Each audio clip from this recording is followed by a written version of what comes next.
Ladies and gentlemen, please welcome your host, Mr. Sydney Brownwood. Hello, good evening and welcome to this, the latest Lardy Oddcast.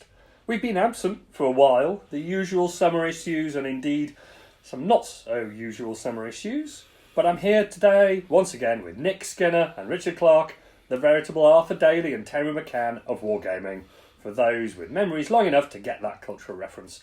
Gentlemen, hello and welcome. Hello, Sydney. Hello, Sydney. It's good to see you both. It's been a little bit of time. Too long. It's been a very, very busy summer. I've had my head down focusing on the 1940 handbook for Chain of Command, which is now released, and Nick's been doing sod all as usual.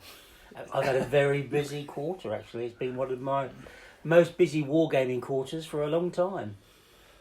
And we're going to be talking a little bit about what you've been doing in just a moment, I think. But we're going to start off because, Richard, let's start with you, because since we last spoke, you've been on an incredible journey to the United States. Yes, it was me, a dog and a cat.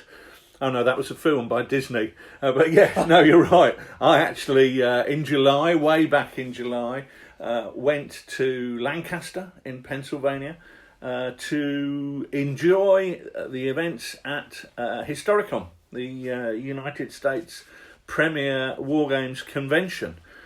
Shockingly, I hadn't been for 7 years, what with everything going on, and it was great to go back, really interesting. The guys over there running Lard America had been very effective in putting together a program of games for people interested in, playing TiooFatLardies games. We had 20 games on the program, largely over the Friday and Saturday in the Distal Fink area. I have no idea what Distal Fink means, but presumably it was named after the great, the good and the worthy of Lancaster, Pennsylvania. Yeah, fabulous time over there, meeting all the guys from the Lardy scene over there, which was great. It's one of those strange things where you feel you've known people for years online, but then actually meeting them in the flesh, is taking it to that next level. It's really great to meet those guys, and they've been putting a lot of effort in, ploughing their lonely furrow over the years.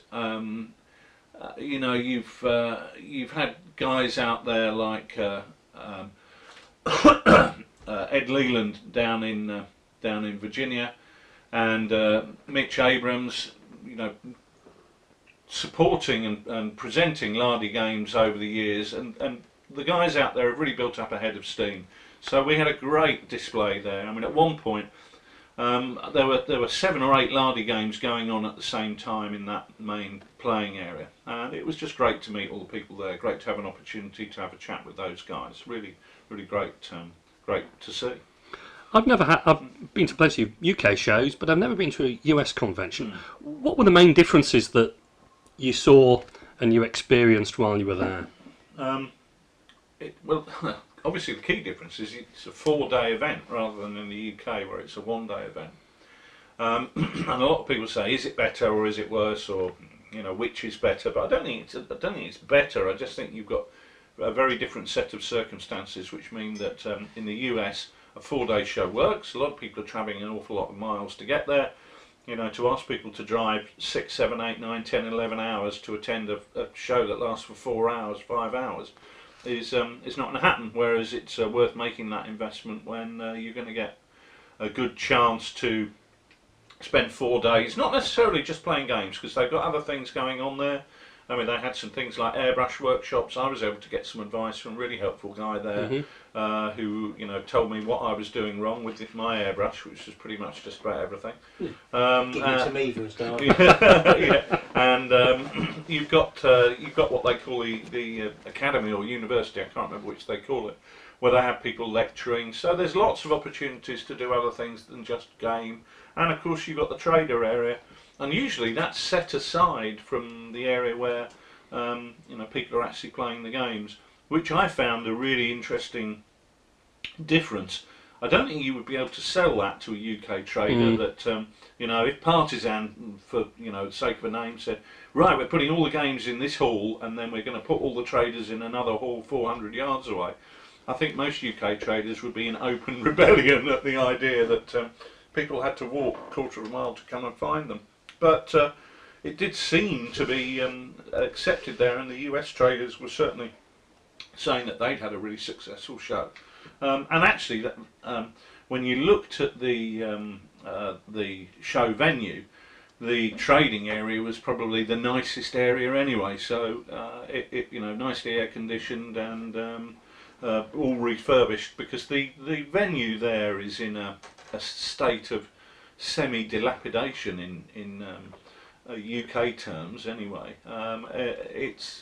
It's something that they're working on, but apparently somebody was telling me they've got a 12-year program to bring the hotel complex up to date, and you think, well, I'm not really sure 12 years is a timescale that suits me. I'm getting to the age where 12 years might be a bit too optimistic. Yeah, very different actually staying there for 4 days, going around finding not accommodation you've obviously found, but places to eat, so on and so forth. It's a very different experience. And hopefully places to drink as well. Oh yeah, found a decent boozer over the road. That wasn't bad. I was quite shocked. I went into a restaurant the first night and ordered a steak and ordered a bottle of wine, and they said, we don't do wine by the bottle, which I could only have a glass, but possibly my reputation had preceded me.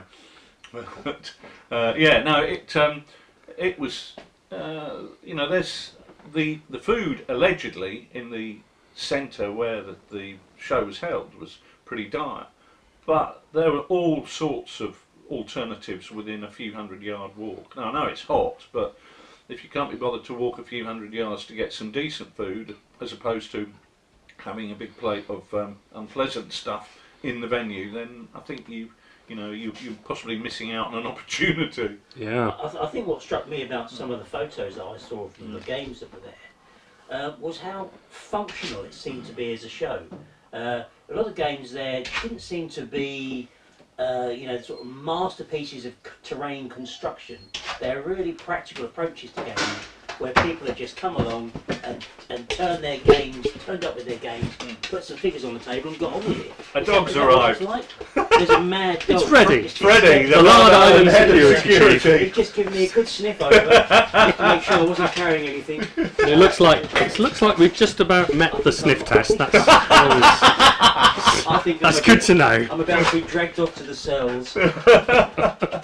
Well, one thing we've got to mention as well. Hang on a minute, I want to answer my question, please. Is that what it's like? I mean, are the games there functional? Is it people just turn up and play, or did you see the same emphasis on sort of design spectaculars that we see at UK games? I think that's a really good question. I think that's also a really important question. I mean, when I went 7 years ago, one of the things that really struck me was that the vast majority of games looked like what in the UK we would see as being a club game. You know, they were, in many ways, they were quite, what was the word you used? Functional. Functional. It's a kind word, and I think probably more appropriate than utilitarian or basic would be. So we'll stick with functional. But yeah, some of them, I mean, literally it was a case of having a green piece of card on the table with one tree on it to signify a wood on some tables, and bits of card to signify road. And I was quite shocked by that 7 years ago. Having said that, you have to understand that they're hotbedding on those tables. You know, somebody's only on that table for 4 hours. Yeah. They're going to have to set up, introduce the players to the scenario and the rules maybe, play a game and then clear up before the next person comes on. So I can understand that to a degree. However, there is a big issue in the United States about people talking about a greying hobby, and some of the surveys that I've seen done have suggested that the hobby is growing more in the United States than it is in the UK and Europe. And I think if we are going to encourage young people to come into the hobby, we have to be very aware of the fact that whilst we started off watching black and white television and are consequently quite happy to accept black and white television if a film comes on, my kids are not prepared. If a black and white film comes on, my kids are going to turn the television off because they expect something a bit better. And if we want to encourage the 20, 30 somethings to come into the hobby, we have to try and make our games look like they are enticing, exciting, and visually stimulating. And something I was really pleased to see within the Lard event there was the fact that so many people have put a huge effort into their games. I mean, there were some great looking games there, some that would have won prizes in the UK, you know, without any shadow of a doubt. John Emmett's Sharp Practice games and Ed Leland's spectacular Chain of Command game on the Russian front were stunning. Your photos of those look really, really They good. were great. Yeah. I mean, I should mention here that that John had put a huge amount of work into getting his table looking so fantastic. Ed, on the other hand, simply keeps his wife locked in an attic, forcing her to make terrain, and only lets her out when it's done. So, I mean, you've got to give them both credit for the different ways of achieving that end result. You've got to have a lot of admiration for those approaches, don't you? Yeah, but no, I mean, that was great. And there were other games there. I mean, there was a game, an ACW game by a chap called David Skibitsky. I can't pronounce it, I'm afraid. Some of these American names are a little bit too European for my tongue. A fabulous looking game on a table about 24 foot long, done with teddy bear fur, American Civil War. It just looked brilliant. It was a game that somebody should have been playing Sharp Practice on. Was the way I felt about it. It was utterly beautiful. And you had another game there with Bolt Action. Tony Rieger and David Schuster doing the Is It Pavlov's House at Stalingrad. Absolutely stunning. And those guys have put a huge amount of research into it, getting in touch with the museum in Volgograd and getting lots of different photographs. That's and really working impressive. with an MDF building manufacturer to get the right result. It looked absolutely fantastic. So the quality of the games generally has really taken a step forward, and I think that is, as I was saying, so important if we're going to get young people looking at the hobby. That Bolt Action game, anybody walking past that would have said, I really want to play that game. After half an hour they might have said, I'd really like to play that game in Chain of Command, but that's another issue altogether. But no, absolutely looked fantastic. It really was great, and those guys, you know, deserve all the accolades they can get, and that was great to see. So yeah, there are still some functional games, and you can understand why, but I would hold my hand up and say, please guys, just try and go the extra mile, because we are looking to stimulate people visually as well as with the games. But yeah, huge advances over the last 7 years, which was brilliant to see. Sounds fantastic. But there is just one thing, Richard, that I think you're not telling us, that you've just hidden back, that both me and Nick know happened, and it's about a certain medal. So how big is it, and what did you get it for? It's extremely large. It's about the size of a dustbin lid. I'm not honestly sure. The HMGS very kindly awarded me with the Legion of Honour medal, but I'm not really sure what I've done to deserve it, to be quite honest with you. It's something to do with... You didn't listen in the speech, did you? Well, they said very nice things about somebody, and apparently it was me. But Well, it's quite a rare honour to receive a medal such as that from the MGS, and they only induct, I think, 1 or 2 people a year to award that particular trophy to. So it's only a small medal, a couple of inches long, but it's really a vote of confidence and appreciation from that fraternity for the work that you've done in the services of wargaming, I guess would be the official way to say it. Well, it's obviously very flattering and humbling to be compared to the likes of Don Featherstone, but I'm not quite sure that I deserve that degree of credit for what I've done. But it is nice to be, when you've spent the bulk of your life in the hobby, it's nice to know that people enjoy what you're doing. And I suppose, as far as I'm concerned, it's simply indicative of the fact that people are enjoying the type of things that Nick and I are producing. So I don't really see it as an award for me, but an award for me and everybody who's taken part in developing the products that we do that people then go on to enjoy. So I'm just the guy they happen to stick the pin in. That's good. But very flattering of them. But yeah, no, good. Lots of questions at Waitrose at the checkout when people see you wearing it. Wearing it, well, I think people are used to it now. There's always that odd person, isn't there, who wears things like that in every supermarket. Yeah. Do you forget to transfer it onto your pyjamas when you go? It's the bathing trunks I forget to take it off of. But, enough of the cheek, young Mr. Skinner, because we're going to turn to you now. Talking of mankinis. Nicholas, have I got a medal, Sid? Have you got a medal for Not me? awarding you anything this year, not yet. But I do want to know what you've been doing during the course of the summer, and what have you been up to? I was wondering as much. I've had a busy summer. It's actually been a great summer for wargaming. We've had a really packed schedule in terms of games days, both playing games here and going to a growing number of Lardy days across the country. Rich has managed to go to so many more than I have, but we've been, enjoying games left, right and centre. We had, you went to York for E-Ball. Harrogate, fabulous time there, really good. And what was nice there was, we have a lot of Lardy Games days across the country, but they do tend to be more in the south, and so a whole new bunch of guys up there, along with some stalwarts. So great to meet some new faces and see them enjoying Lardy Games as well. A fabulous weekend organised by John up there from the Harrogate Club, and one of lots and lots of laughter and a fair amount of beer as well. But yeah, really good fun. And I can't remember when the last time we did an Oddcast was, but you and I have been to Peterborough to do Water Tanker. Yeah. We've been more locally to Tring to enjoy the same delights. Yeah. I had a cracking weekend down in Devon, in Exeter. Yeah, it was cracking. Literally. Tell for us me. about that. I cracked 2 ribs whilst sober.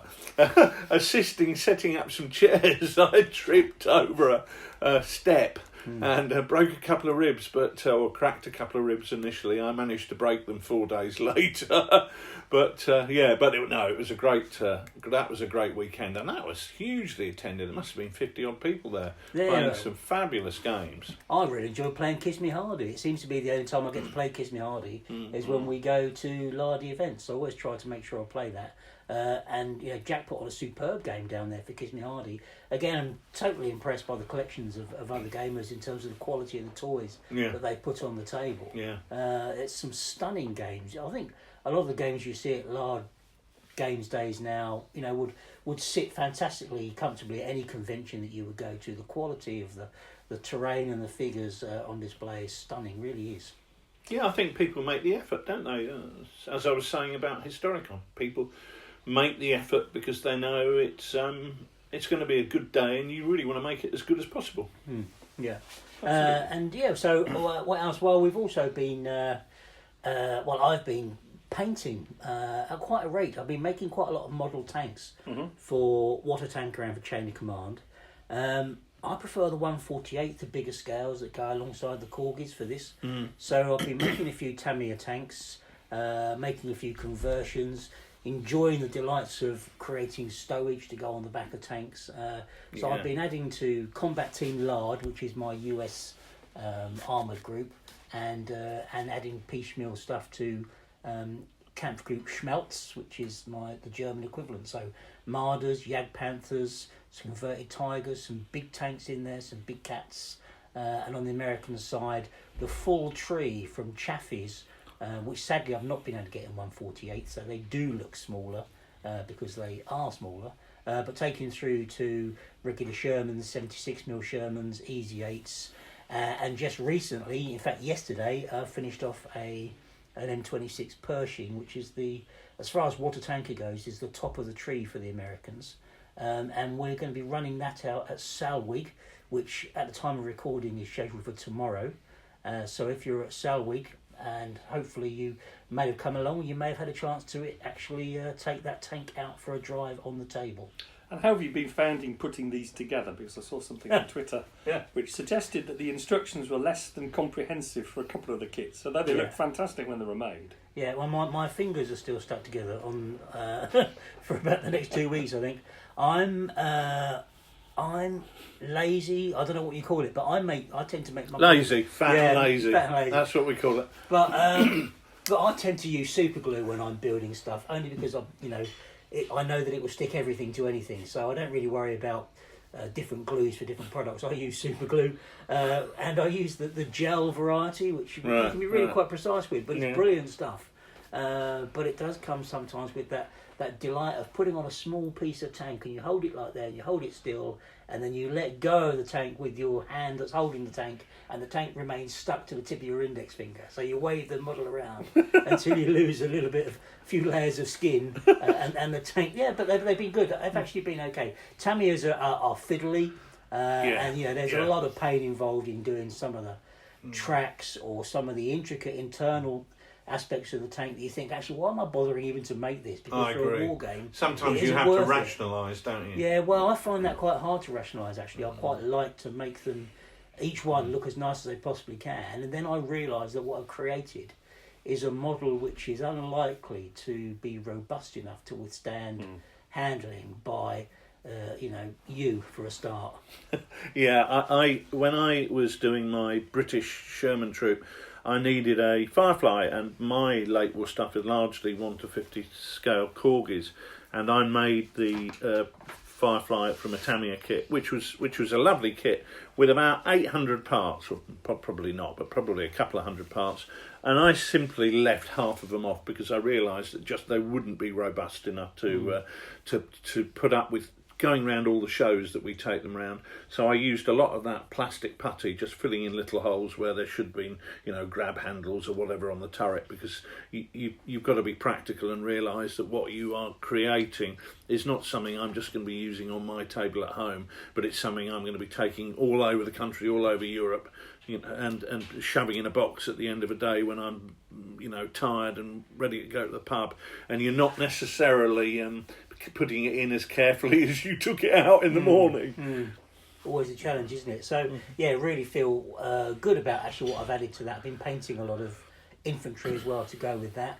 I like plastics. A lot of people don't like plastics, so I like the fact that you can convert them and make some interesting, different looking figures, give them a bit more character. But I'm very slow when it comes to painting. I tend to do sort of one squad or section at a time. So platoons come together very slowly. And I always find it, again, consistency not being my strong point, I always find it difficult to make one squad look like the previous one. There's always some colour you can't get right, or something that you forget the way you did it last time. I don't write lists of what colours I should use for various things. Maybe I should do that. I know that some gamers do, but I tend to do it in the moment. I think the difficulty is if you paint some figures 1 week and then you leave it a couple of weeks, then you really do forget. Yeah. So I use a notebook, and I think you just write down the paints in a notebook, and you sort of like boots or knapsack or rifle. Good idea. You've got a good idea of different shades that you're using, and it just does help you pick that up, especially because everyone's always got one unit that they half do. They do 12 out of 24. When do you do the next 12? Well, it's a month later, and you can't quite remember how you got that shade of pink or red or whatever it is. You're a clever guy, Sid. I knew that talking to you would be a help. I shall start doing that immediately. But there's one other thing I want to add to as well that we've been doing, which is very topical actually, bearing in mind what we're going to be talking about in this Oddcast. And that was our refight of the Battle of Waterloo that we did at the end of August. And I know we're going to get Dave Brown along later to talk about that. He played a key part in that game actually, providing certainly the man who wrote the rules that we used. So we used General Dame, which gave us a superb game, and we fought the Battle of Waterloo start to finish in the course of an afternoon, and had time to trot along to the pub later. And we won't talk too much about the result, but let's just say that I think we can. Those of us who are English and British can rest soundly in our beds, knowing that history wasn't reversed on this particular occasion. Was it Emperor Napoleon?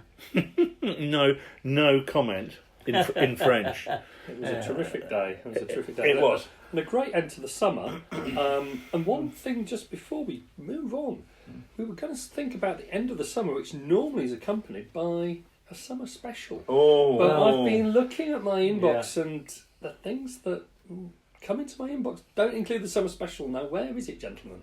What does come into your inbox, Sid? I swiftly moved on from that. I don't think we want to bother with that, but we do want to know where the summer special email is.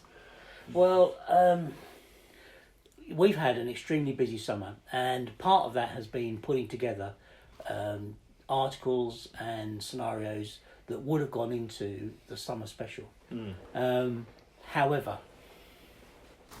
However, well, the nuts and bolts of it are that when we originally started doing the special in 2004, we were in a fairly unenviable position in that we used to apply to go to wargame shows, and they used to say, "Never heard of you. No, you can't. You know, we haven't got no room at the inn," type of thing, and magazines literally weren't publishing anything that we submitted to them because they weren't familiar with the products that we had. So we thought, well, look, there's only one way to deal with this, and we didn't have a lot of support material out there at the time, so we started putting together the specials twice a year with the intention of providing people with scenarios and articles to support our rules. Now, having done that for the past 14 years, is it really that long? Well, that's what all the ladies say. But it's one of those situations where things have really changed. You know, we are around lots of wargame shows, so that keeps us busy. We're also doing lots and lots of Lardy Games days. I mean, in the past month, to go to Exeter and to go to Harrogate, I'd drive down on a Friday, I'd drive back on the Sunday. That's 3 days out of my week. Not complaining because I really enjoy going there. Even local shows like the show in Chelmsford that we did in Essex. By the time you go down one day and you come back the next day, that's 2 days out. So in 1 4-week period, I've lost 8 working days. And it's simply a case that we are so committed to all the events that are going on that we really, really want to support and we enjoy supporting, that the number of hours in the day are not increasing. The number of days in a week are not increasing. I've asked Father Christmas several times to provide me with an 8th day a week, but he never has.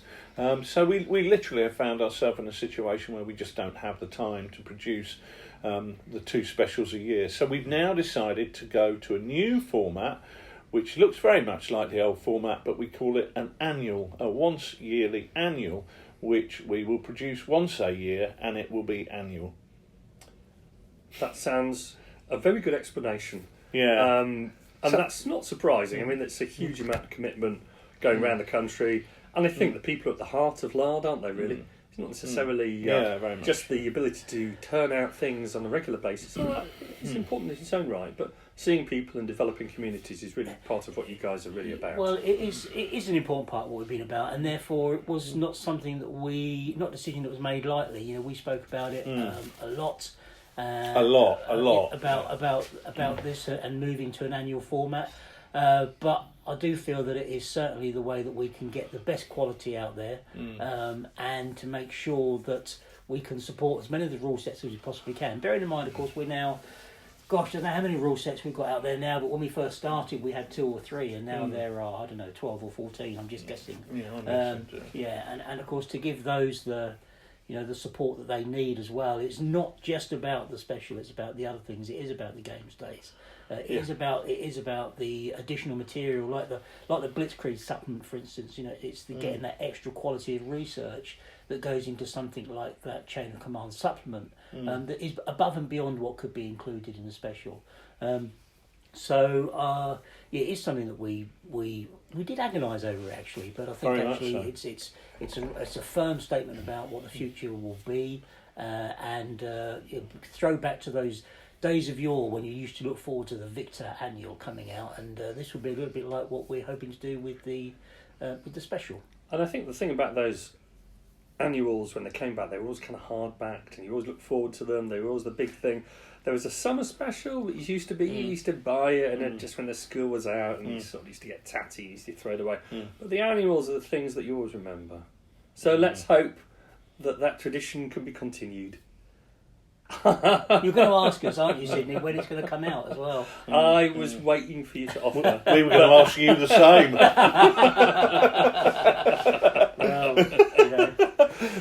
But moving swiftly on.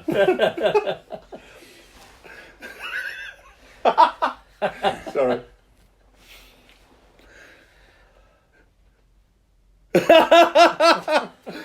I think you're meant to speak now, Sid. Yeah. Well, I can't ask that question now. Can I? But there's some. Hang on a minute. I think we're saved. Goodness, we're saved by the bell. I think there's somebody at the door. Oh, good Lord. Who could it be? Let's go and see. Well, if it isn't our old chum, Dave Brown. Dave! Dave! Come on down. Known throughout the world and possibly the universe for the rules he's written. General de Brigade, Battle Group Panzer Grenadier, Guns at Gettysburg are all old classics that some people still like. And of course then there's more recently the Lardy sister company Reiswitz Press, who you're working with to create some real classics. General D'Armée, Pickett's Charge. Any others I've forgotten, David? No, not in the Reiswitz press field. I think you've covered most of the rules that we've gone through. General de Brigade, Guns at Gettysburg, a little touch of British Grenadier that I assisted with. Wasn't Jimmy Stewart in Guns at Gettysburg? How did you get him on board for that? He was very expensive, but I didn't manage it. It's a great title. Great title. So, Dave, thanks for joining us here. It's such a pleasure to have you around the table. I thought what would be a great way to start would be if you can tell the listeners a bit about your wargaming background and how you got started with the hobby. Not boring stuff, though. No, I'll try to interesting. And you're not allowed to say the word airfix. That's it. So, I think I started like most people with airfix soldiers. Fail. Started with airfix kits. I was initially brought up on, I think it was Bruce Quarry's Airfix Napoleonic rules. Oh, yeah. Yeah, they were a staple. Yeah. Because you must have some kind of craving for pain. Do you know, before they came out, I used to game Napoleonics with the Airfix ACW rules, because they came out many years earlier. Before, yeah. And it didn't bother me that it was totally irrelevant for the period. But there we are. I'm sure you were more of a historical purist, Dave. Yeah, definitely. Definitely, yeah. I mean, you also used other rules. I think there was a classic Operation Warboard for World War II, which was our staple for World War II war games. And did you find these rules at your local public library by any chance? Local Operation Warboard was definitely in the library. I seem to remember the Airfix things. I had to make a trip all the way down to Plymouth just to get the book and come On back your with it. tractor? Yeah, it was actually. Yeah. Great age of the public libraries. There's a plug for all the librarians out there.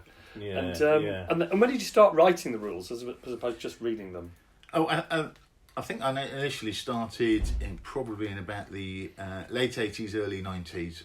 After, as we all do, isn't it, you play a number of rule sets, you think they don't quite suit my particular take on history or warfare, and so I initially kind of developed Bruce Quarry's set, then moved on to develop my own sets. So in about the 1990s, mid-90s, I think, is when General de Brigade first came out. And one of the things that I've always really enjoyed about your rules, and noticed there's a real theme in the rules, is that a lot of them cater for what we might call larger battles, for want of a better word. You're known really for being able to deploy significant forces on the table and in particular recreate historical engagements. And that's something I've always really enjoyed about the rules. And interestingly, only the other day we had a letter from Olaf in Reykjavik. Hello, Olaf! Hello, Olaf. And Olaf asked us the following question. So I'm going to read out Olaf's email. Don't do the accent. I won't do it. I'm not good at accents at all. You've probably realised over the years. We'd noticed. He's very good at one accent. Yeah, whole posh. All accents were good. Olaf asks, when I began wargaming in the 1980s, so much of the great pleasure was to refight the battles of history. In the long summer evenings, we'd meet at our clubhouse and fight Waterloo or Borodino. Would we be Wellington or Blucher or Napoleon? Now, so many games seem to be played at a lower level. We might be Steiner or Richard Sharp. and each figure is a man. We command platoons, not division. Why is it that we've fallen out of love with the big battle? Thank you, Olaf. That's a sad letter in some ways, email. But it's also a fascinating question. So what I'd like to do is to talk about why we think any change has happened, and indeed if there has been a change from the bigger battles to the skirmish games. And perhaps we could talk with you, Dave, about the pros and cons of game size. Maybe even we could put big battle rules on trial. The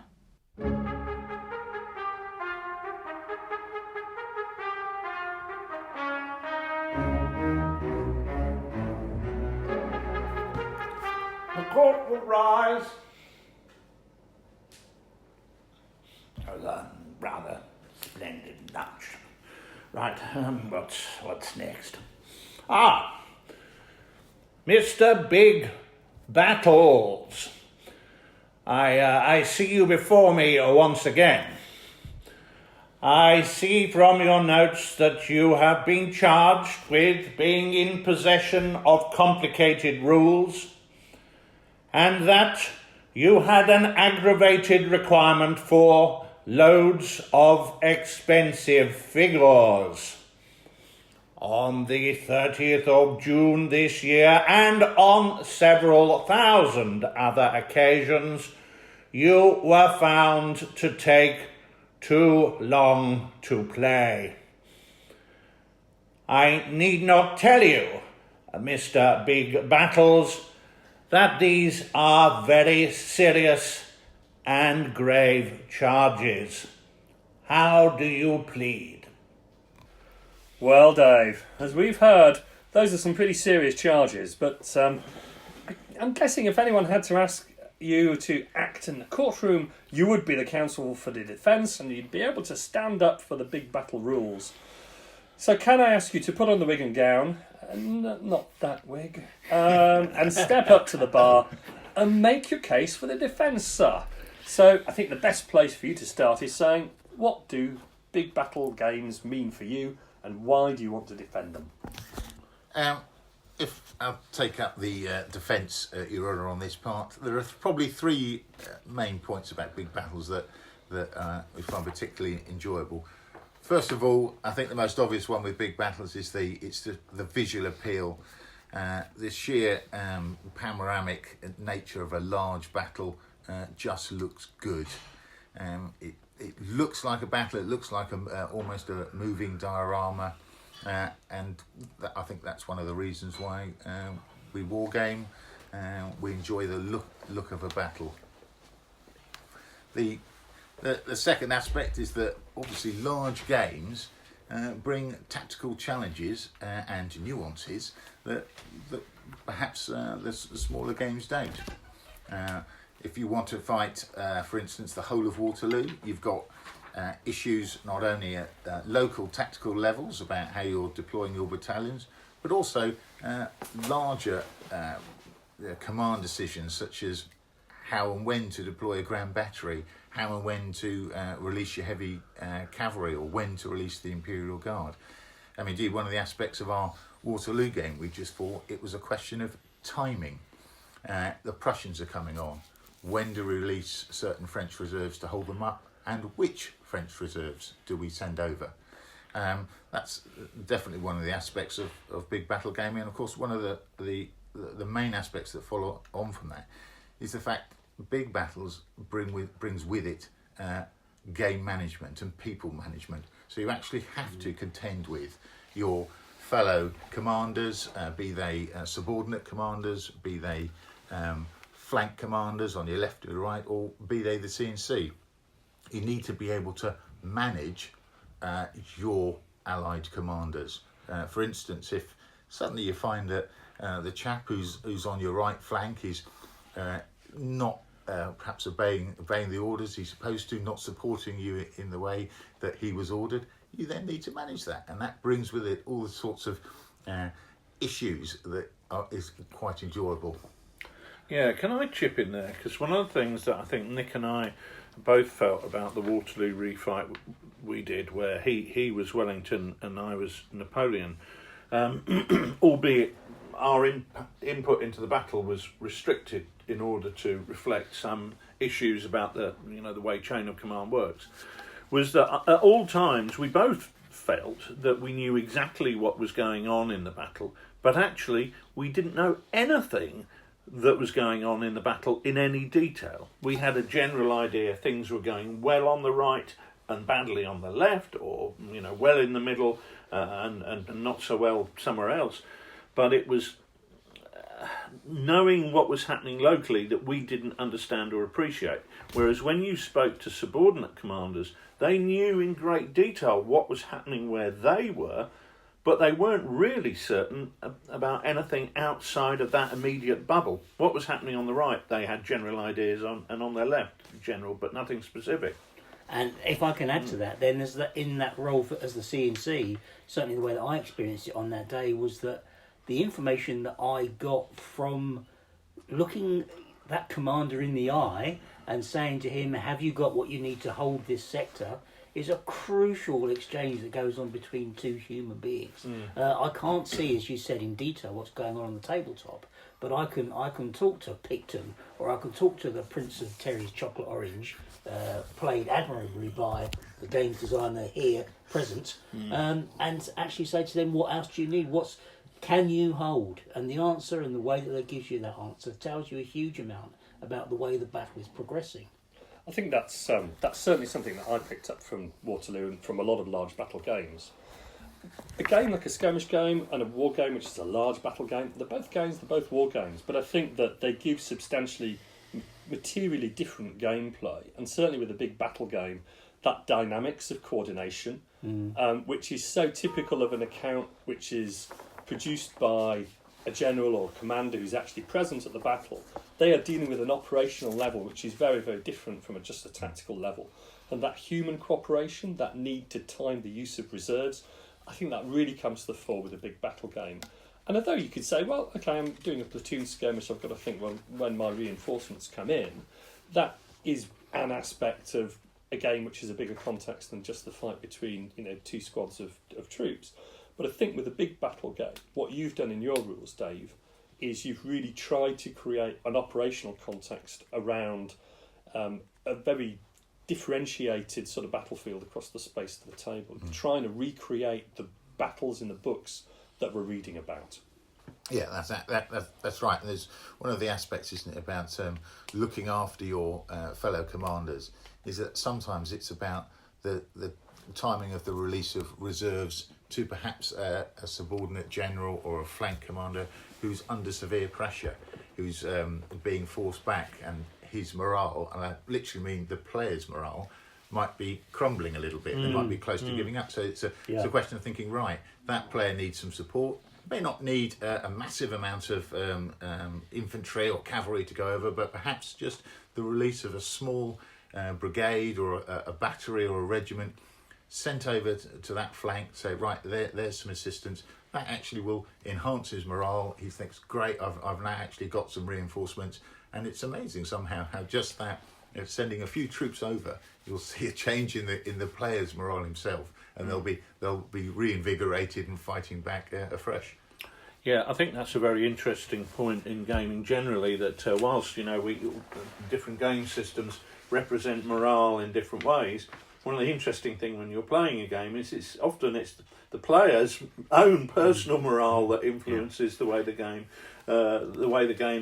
happens rather than what the rules are saying. One of the things that I always find interesting is that debate about the big battle game creates a friction of its own because you have multiple players on each side.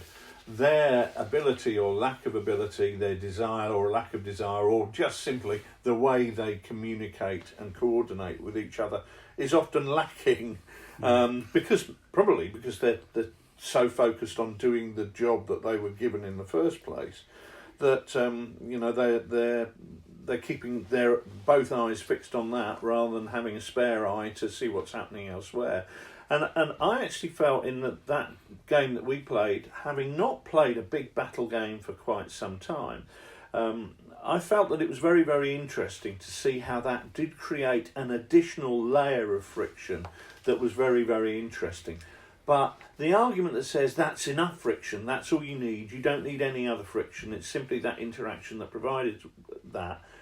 The conclusion I came to was no, that's wrong, because the rules have their own level of friction, so that each brigade or corps commander, if you like, suffers their own from their own issues of uncertainty, and that then means they have to decide where they're applying their own energy to achieve the right results.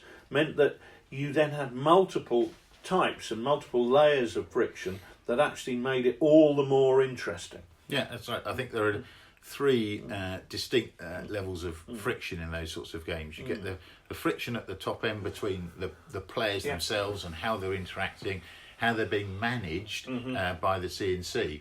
A good CNC will create a good team with effective communication, and they'll work well together. Perhaps a poor CNC or a more isolated or insular CNC won't have that communication with his players, and they'll be fighting in quite isolated instances. And then the next level down is the friction brought in by the command rules within the rules themselves for your brigades and your divisions.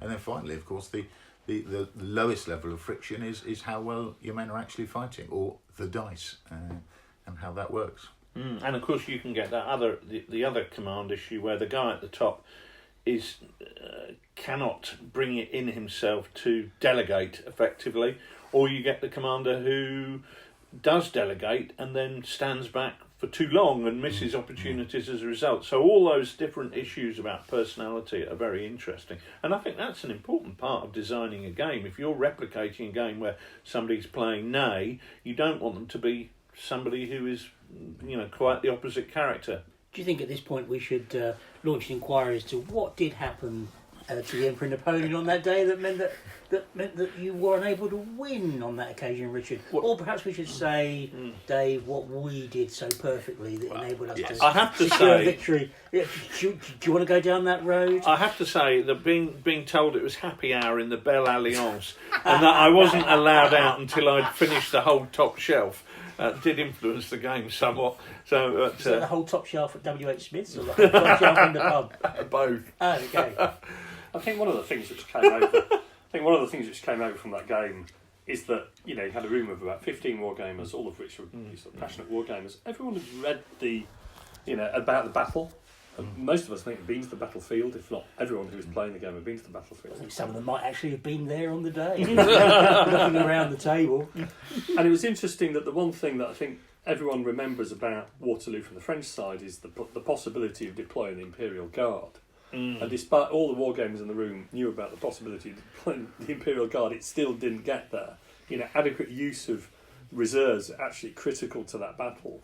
And I thought that was a really interesting dynamic between the different players. The constant asking when it was going to be delivered, the rules under which the game was set up, which prohibited the guard from being released until certain things had happened on the tabletop. Absolutely critical if you're replicating that battle, because you have to remember the fact that Napoleon had only just seized power, literally a few months before, and that the means of maintaining that power politically was the force of the military.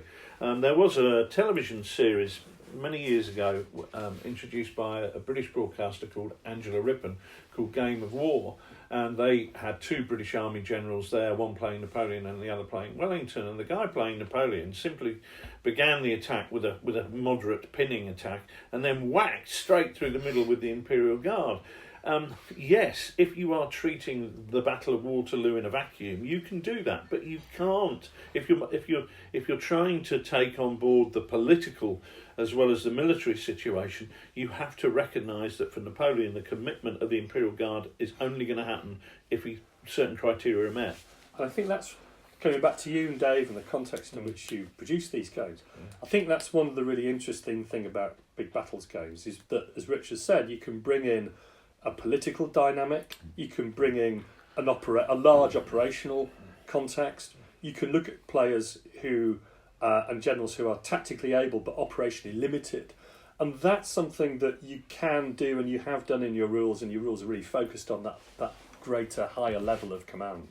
Yes, that's right. It's a question of, isn't it, of also when you're a player of looking at your commanders. Or what are their objectives? Are they achieving those objectives? Are there any limitations on how they achieve those objectives? And that's more aspects that not only the CNC but also flank commanders need to bear in mind. If, for instance, you've got a large reserve of heavy cavalry or for instance, guards, well, that's great. But if they can't be released until perhaps the second day, that's going to have a major impact on how you fight your battle, knowing that there'll be no reserves or no significant reserves coming in until that second day. Okay, well that's interesting, but I'm going to play the devil's advocate here, and say to you, look, big battles, fine, and I've seen endless superb looking Napoleonic games at wargame shows, and they look great, and I think sharp practice, I can paint up 50-60 figures and it scratches that itch for me. Why am I ever going to paint when I can paint up, I always say 60-70 figures for a sharp practice force, but let's be honest, by the time I've added, I fancy that unit and I fancy that unit and add a few bits in here, I'm probably looking at 150 figures is topping off my force. The idea of then going on and painting 1,500 figures fills me, frankly, with dread. Now, you're the guy there in court defending big battles. How do you counter that? I think that we are looking at it perhaps from a 1970s, 1980s rule set stance. Okay. Where with some of those earlier rule sets, they had quite a high figure ratio to battalions. So, for instance, 36 figures, I think, was the Airfix guide thing. So you might have 36 figures in some battalions, maybe even 48 to 50 in others. Big Austrian units. Yeah, absolutely. And if that was still the case, then your argument would hold some water. But we've moved on with rules and rule sets. Now they don't have, or many of the current rule sets don't have a fixed figure or unit scale. True. So, for instance, take two. We can take Black Powder, we can take General d'Armée, amongst others. There's no set figure scale, so there's no need to have 36 figures in your battalion. It's not an imperative. The battalion sizes are noted as either small, standard, or large, and the number of figures that you choose to put into those units is down to you.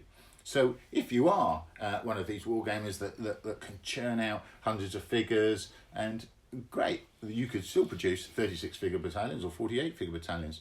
If you're less inclined to paint that number of figures, well, just put 10 figures into a battalion. Your large battalion could be 15. It's entirely down to you. And if I could go back to the Waterloo game that we played, that is a perfect example of how we had, I think the battalions consisted of about 10 figures. Well, the whole battlefield was 7.5 feet wide, so they were small units that were used. Yeah. That is true, actually. Yeah. So if you took that was the whole of the Battle of Waterloo that had been produced, I think, by one or two players who'd painted them up. So the actual number of figures was far less than you would imagine or need. It's perhaps concentrating on the number of units. The number of figures you put into the unit is entirely down to you. Worth just saying that was in 15mm we played that game, just to allow people to contextualise it who didn't see any photos. It's a very good point, actually, because Dave's right, actually. I'm coming from, the 1970s and 80s as my wargaming, genesis. Battalions were that size, but when we played that Napoleonic game, they didn't feel like small battalions at all. You just accepted that was a battalion, didn't you? Yeah. You didn't think, that's a tiny battalion. So that's clearly a fair point. But nevertheless, there were 2,000 figures on that table. I don't know. I'm not sure how many there were. How am I? Less than you think, actually. It was achieved. But there weren't 170, 150, which is my sharp practice army. So why do I need to paint that when I can play sharp practice? One of the things you of course you do is you paint your sharp practice army. Your colleague also has a sharp practice army, and his colleague also has a sharp practice army. Okay. So when you come together, We've got 500 figures. yeah, exactly. Then you've got 500 figures. It's done. So if you look upon it less as a big battle, less as a solo effort that one person must produce all the figures. Well, of course they don't have to. Even I've got a reasonable collection, but when I go along to big battles, I still rely on my colleagues to assist me with either more French or more Austrians, etc. So it's a collaborative effort.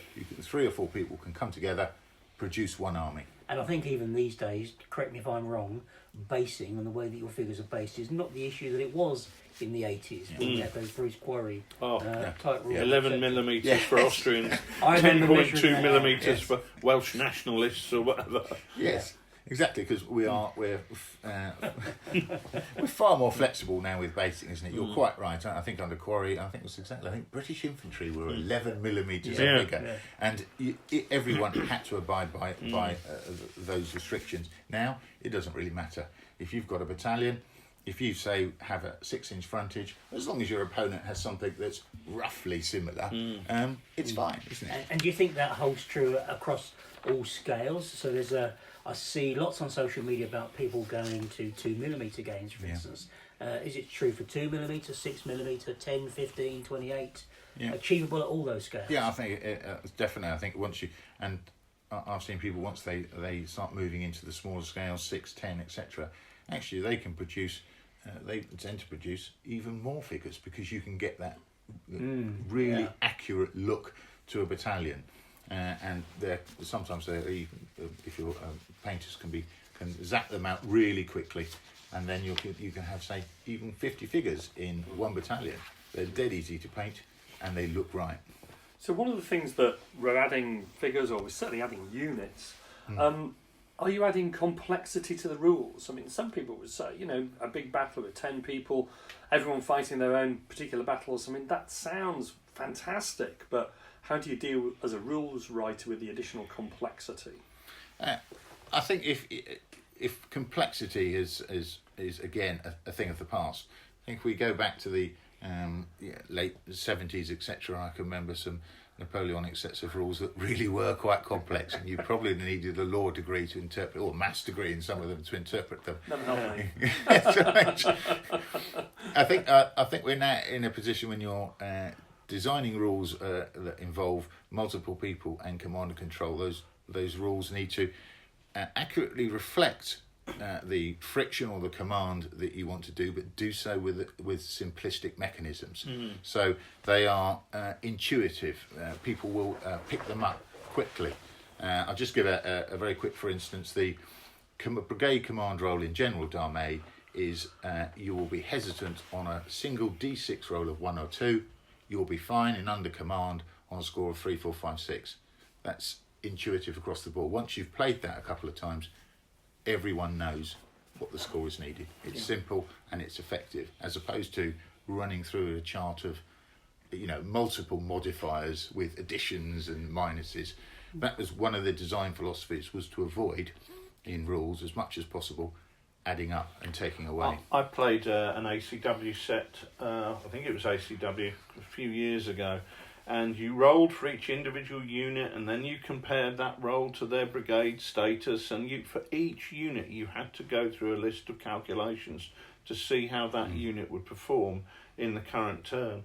And I mean, it didn't involve a calculator, but it often involved pen and paper for each individual battalion, and you think, God almighty, this is a situation where the rules are intruding on the game. I always talk about that invisible rules philosophy, where you want to make the rules so simple that people don't think about them. I agree. I played that game as well with you, and I remember it in exactly the same way. It was the fact was that you were drawn into the argument about what was happening in terms of ratios and statistics, and you weren't worried about the developing narrative of the game. The consequence was that I think that game we played for 2 days, and we still didn't reach any kind of conclusion. The comparison again to Waterloo that we fought with Dave's rules, we were chatty war gamers.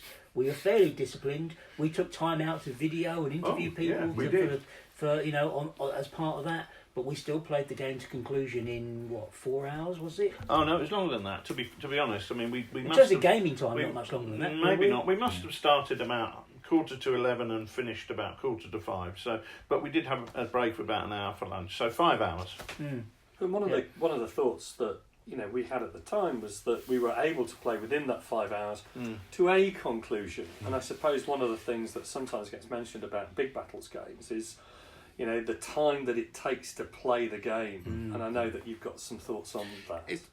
I think there are two types of games, clearly, isn't it? If you're playing a large, massive multiplayer game across numerous days, that will, of course, take time.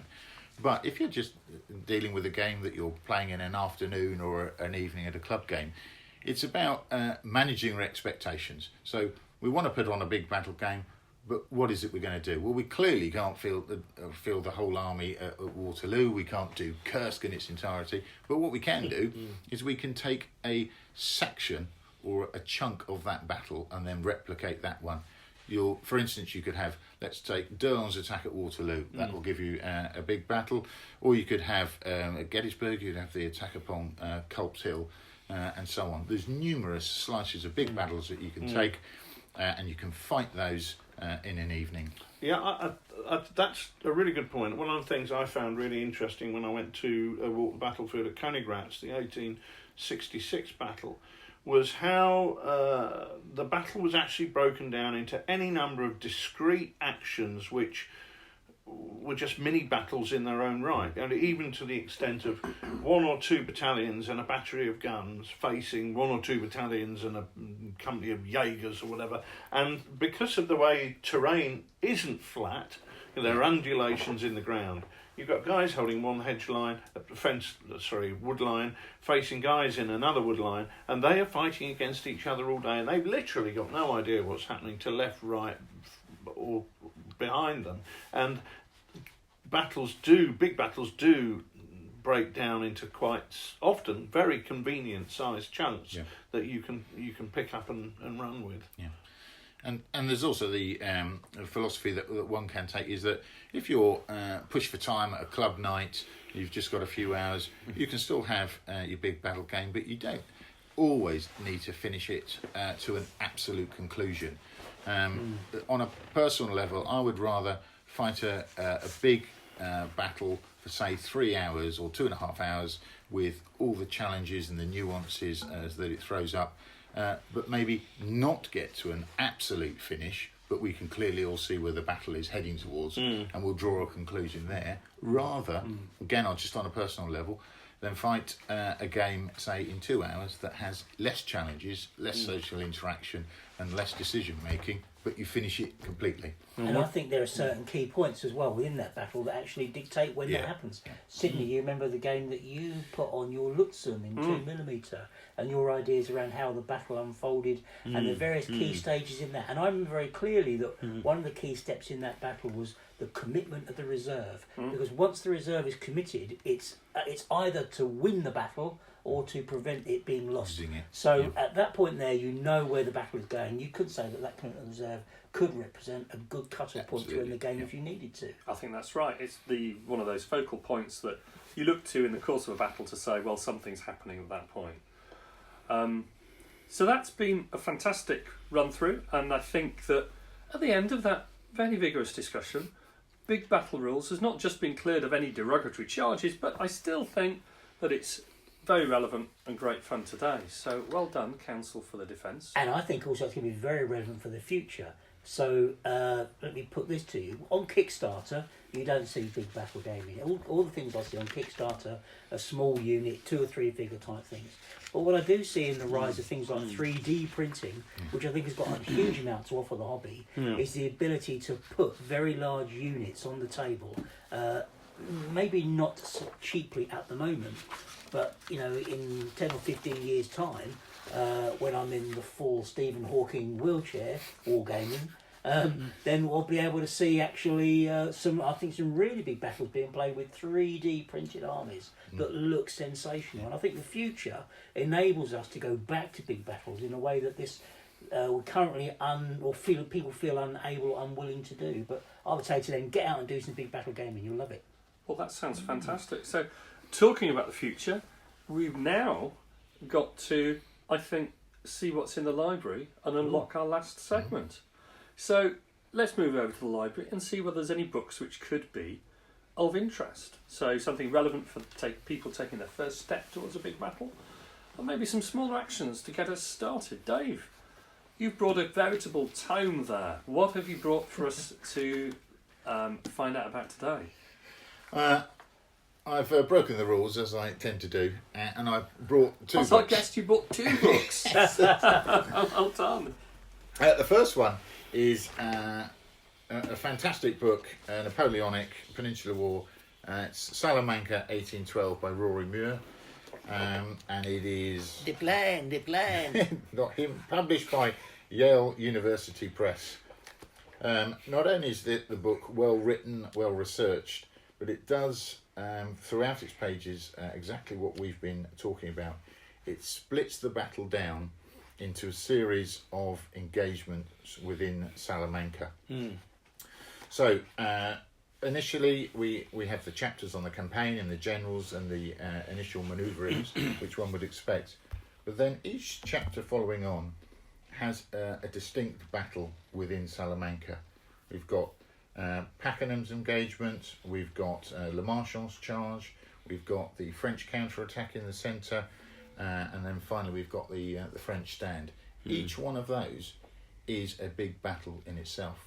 It's all laid out, it's got the maps, and anyone that's in possession of this volume would not only get a good read on Salamanca and some in-depth study, but would actually also be able to recreate 4, 5 or even 6 distinct engagements within that. So that is a great volume. And I think you can get that, currently looked it up, I think it's about £25 on Amazon, so it's still available. And the second one was a slightly cheaper one. So this is Hill 112 by Tim Saunders, which is part of the very good Battleground Europe series on Normandy. Brilliant series of books. Yeah, absolutely excellent. It comes in at 99p on Kindle. Really? Well, yeah, or you can pick it up for value. about £6 or That £5. looks like a hard copy. Yeah, this is a hard copy. It's not hard like It covers in, although it's brief, it covers in very good detail most of Operation Jupiter in 1944 in Normandy and the assault upon Hill 112. It has numerous maps with unit dispositions, shows about engagements of each particular section of the battlefield, how it developed. Again, a very good volume that would enable the wargamer to create a series of big battles or even one very large battle at a very cheap price. I think we've used those at the club on a number of sort of games where you've picked one engagement from that book. But because of the way that those books are set out and they've got the maps, you're able then to influence that game by reference to what's happening with off-table 5 from other locations. So even within what would normally be just a smaller game, you can get the feel of a big battle game by just really sort of the good comprehensive information that you get from that. Yeah, I mean, I cannot recommend highly enough that series. I mean, they are fantastic, and if you're ever short of a scenario for a World War II game, just pick one up and read it for half an hour, and you'll find 10 minutes, and you'll find something in there. In fact, when we were play testing Chain of Command, and I've been shotgun previously, I used those books to generate lots of different scenarios in different areas, because it's not just Normandy. Actually, they cover all the way through to Arnhem and other places, and they cover First World War as well. And they do cover the Great War as well. Yeah, absolutely. And they're smashing books. They're designed for the battlefield walker, but they're also designed, I think, for the armchair battlefield walker who never gets out of their chair, because they do take you there, and there's some great photographs and maps. And they give you the top level strategic map, but they also give you the eyewitness narrative, so you can look at the battle at whatever level you wish. Yeah, so actually, good point. So going back to what we were saying earlier, you can introduce the political imperatives, such as you can't release the guard until this point. Okay, interesting, good. Well, I have picked one book, but it's actually part of a series of books called Wargaming in History, which are published by Ken Trotman Limited, and they're smashing little volumes, which I think are fabulous, because they're called Wargaming in History, and they are precisely that. It's not history. It's not wargaming, it's a real marriage of the two. And the book that I picked up here is volume 10 in the series, which is on the Shenandoah Valley in 1862. Jackson's Valley Campaign, Kernstown, McDowell, Winchester, Cross Keys, Port Republic, by John Javiankiewicz and Adam Poole, both of whom are actually good friends of mine.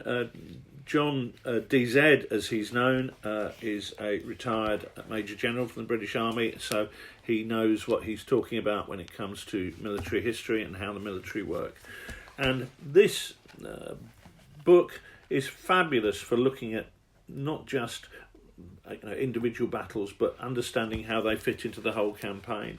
And it's got history in there, but he also takes each engagement, talks in detail about how he would represent these, either as a map Kriegspiel or a tabletop game, or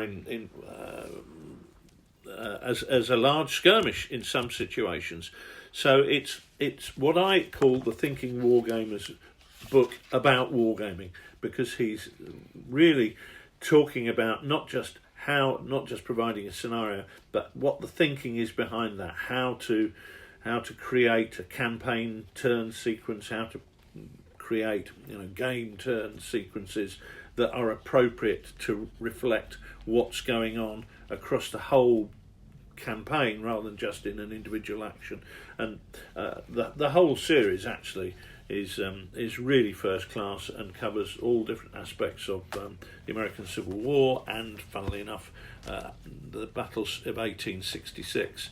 And it was with these guys that I actually went to look at the battlefields in Bohemia, and while they were researching these works. So these are tremendously well researched, but also give a great insight into different ways to approach different issues of wargaming battles, and they're just something that I have never found anywhere else with the same degree of thought and research in them. They're handsome books, and really well presented, and they are beautifully well presented. done. If you're unlucky, there might be a photograph of me in one of them, large stomach propped up on the table, squashing hundreds of 10mm figures. But they are really great books, and it's been great fun to be involved in some of the battles that help make up the books. Well, the book I brought in is a slightly slimmer volume than that, but it's very easy to get because it's one of the Osprey campaign series. Right. And it's on the Battle of Lutzen from 1632. And when we're talking about people starting with big battles and getting the theme for that, I think the Osprey campaign series is a really excellent series. Yeah.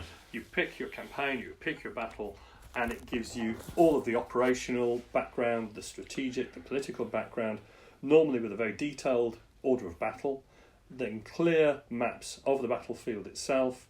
And the Lutzen book by Richard Brzezinski is particularly good because there's a degree of original research in there. There's a very well thought out analysis of the action in the battle, and I think above all it's a really great starting point for looking at a battle and trying to recreate a battle. And I think one of the things with a historical big battle is really getting the information, and the Osprey series is a really good place to start with that. And that was the book that I really lent on very heavily for starting out doing a game on the Battle of Lutzen, and then moving from there, you can look at more specialist.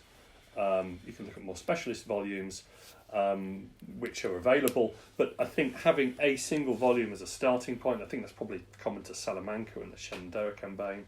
Certainly for me in Lutzen, that's one of the key things to do to start off with. So then moving over to our last book. Ospreys are great, aren't they? Because they enable you to look at one battle and they focus in. And you've all been very focused in your books. Salamanca, an autopsy of a battle almost. Break it down to its component parts. The same with Richard. Campaign, break it down to its component parts. What's going on in those actions? Lutzen, an individual battle. I've gone different concepts. Right? So I've gone inspiration for the other battles. way. Yeah, I've gone not for the first time in my life, but I'm thinking actually, let's not go to detail. Let's not get bogged down in that turgid geekiness that can go with wargaming. Let's go inspirational, artistic. So I'm thinking, right, what got me into big battle gaming?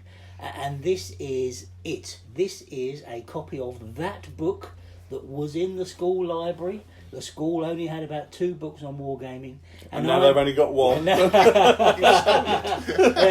and I had this book on almost permanent loan. I think this is why every school only ever produces 1 or 2 wargamers, because there's 1 or 2 books in the library, and those blokes have that book on permanent loan. I had this book on permanent loan from about 1984 to 1986, or whatever it was, when I was doing my O-level in dustbin emptying. And this is called The War Game.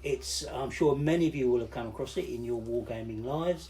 And I'm a little bit nervous that I might have used it on previous Oddcast as my book reference, because I love it. It's my wargaming Bible, if you like. I go back to it again and again and again, just to get that inspiration. It's a hard copy book published by Cassell. I don't know when it was first published, but it's edited by Peter Young. Probably still available these days from second-hand sources. And it presents to the reader how many? 1, 2, 3, 4, 5, 6, 7, 8, 9, 10 big battles, which are introduced to you by people like Charles Grant, Peter Young, David Chandler, Donald Featherstone, for instance, is in there speaking about big battles. They present each of those 10 battles with a simple overview, background to the battle, a couple of very simplistic maps that you would expect from a book that probably looks quite dated by now. But then each chapter includes an analysis of the leaders, just a few, I suppose, what you call them now, sort of pen portrait of the leader. I call them a paragraph. Yeah, okay, and then you could, and then it tells us about the battle and what happened and what that was all about. But supported by it are a whole raft of photographs of the kind of tables that you would have looked at in 1980s and thought, wow, I really, really wish I could live there and I could play with those wonderful toys. So we've got battles, and we've got all gaming through the ages: Thermopylae, Agincourt, Edge Hill, Blenheim, Lobositz, Saratoga, Austerlitz, Waterloo, Gettysburg, and through to, interestingly, El Alamein, which is Donald Featherstone's battle at the end. And the photos that go with it use different scale of figures. Sometimes there's vignettes of 1 or 2 figures. Sometimes there are photos of the battle being refought on a wonderful sand table. The figures look superb, and the inspiration that goes with these, I can't actually say enough to support it. Nick, it's really what drove me into the hobby. Just interesting point there. The picture that you've got open there. What battle is that? That's Blenheim. Look at that. How many figures are there? Not many. Not many. Yeah. Not many, really. Yeah. Not many. It's a fairly big table. It's probably it's at least an 8x6 probably. But there's only a couple of hundred figures on each side. Absolute tops. Yeah, and if you look on some of the others, look at. So big battles don't necessarily involve lots of figures. So obviously further back in Agincourt, it's a big battle. You can represent it, certainly the English army, with very few figures. Very few figures. Yeah. And the French with very few after the English archers have fired. Yeah, Edge Hill. Edge Hill is very manageable. I would imagine. Yeah, it is. As an action. So a really good mix of actions as well. If you want to take some steps into big battle gaming, a book like this is a great place to sort of whet your appetite and think, actually, which periods of history really excite me, and what is it about them that I like? Do I like, lace and plumage, or do I like the armour, or do I just like the manliness of medieval and ancient warfare? It's all in this book, but it's for the creative types, not for the nerdy people. So I'll keep hold of this, and you can have your nerdy books. Well, we like creative here, but we also like keeping to a time schedule. And I think that with Sid. that in mind, I know my place. Shut your mouth. we're going to sort of draw the episode to a close. But before we do it, we're going to just have a think about what we'll be doing and what we have been doing right about now, because we've got a few events coming up quite shortly. So, Rich and Nick, what's your schedule looking like for the next few weeks? Well, we are going to Crisis in Antwerp. There was some talk about doing Arnhem with that, but you can't. I know you wouldn't be able to make that, and frankly, I don't think I'm going to be ready with all the stuff I'm having to build for the game. So I don't know. If we get a chance, maybe get out there a day early. Maybe we'll nip up to Arnhem on the way there. But it'll be a bit of driving. But the main thing for me, Crisis, just right in the middle of the huge build programme of getting together some scenery for a 1940 game. Dutch against Germans, funnily enough. They didn't fight anybody else in 1940. Aggressive bunch that those Dutch people are. That's that. It's build like a building dervish. That sounds good. And Nick? Well, we're taking Water Tanker to Crisis as well. Oh, yeah, which is not one game but two. Yeah, and the preparation for that is minimal because it's Water Tanker. So I'm just taking a box of tankers and a bit of light terrain. And that's looking forward to it. And Dave, what are you working on at the moment? Rule-wise, I'm working on a bit of World War II, and figure-wise, I'm still building up my Napoleonics. Oh, fantastic. That's the problem with those big battle games, mate.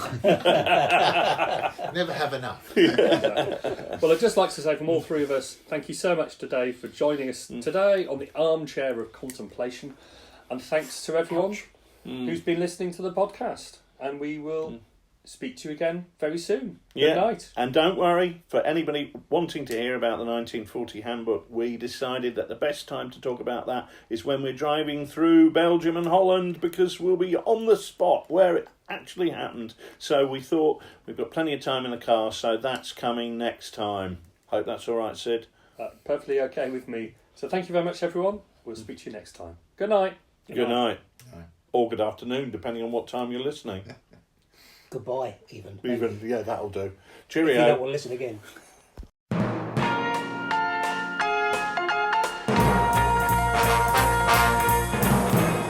Tonight's show was presented by Sydney Roundwood, with guests Nicholas Skinner, Richard Clark, and David Brown.